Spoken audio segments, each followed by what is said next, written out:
The National Savings Drive, as you know, sir, has a very important place in the present scheme of things, particularly in view of the present conditions of our national economy when we have to raise resources in a non inflationary manner. We have done everything to streamline the organization and we have tried to get the cooperation of the state governments by providing greater incentives and linking the whole drive with the local schemes and accrual of resources to the states.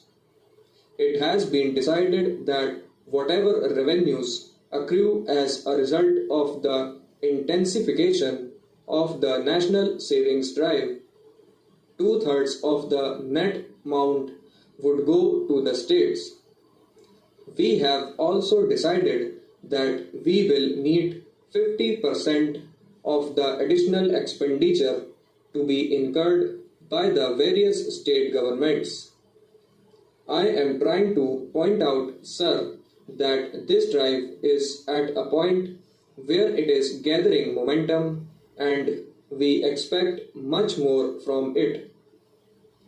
I do not think that at this stage we should burden the already overburdened posts and telegraphs department with the administration of this big national scheme.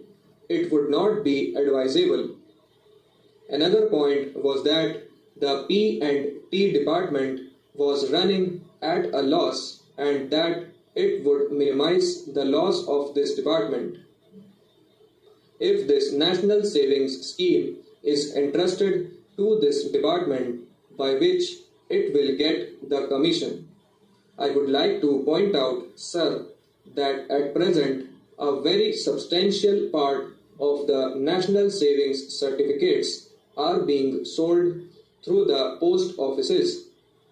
Postal savings certificates form the bulk of the small savings and the commission for them goes to the P&T department.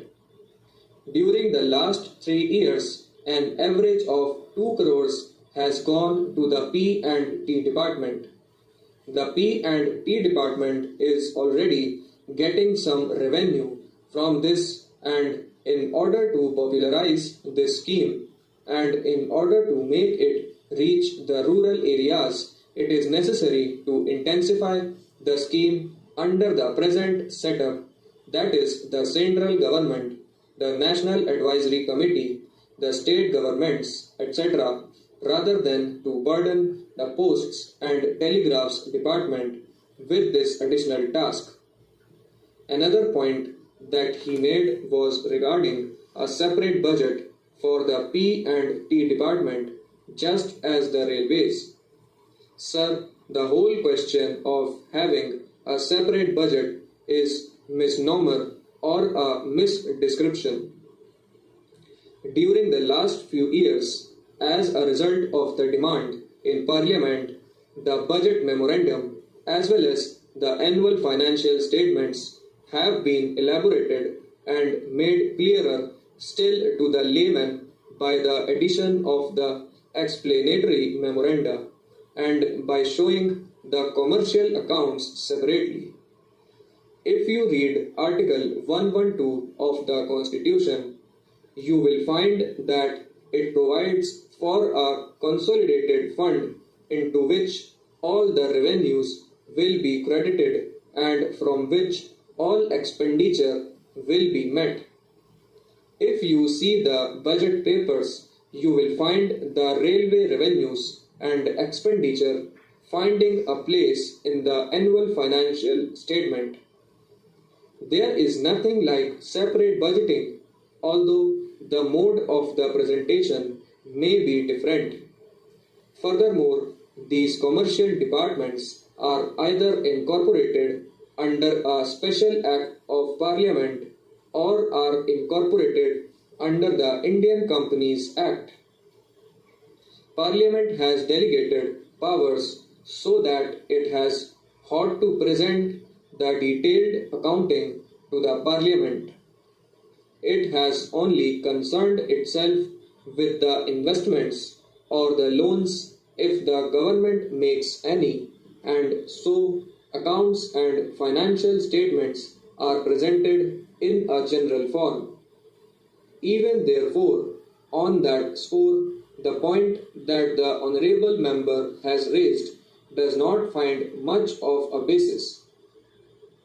He said something about the size and weight of the postcards.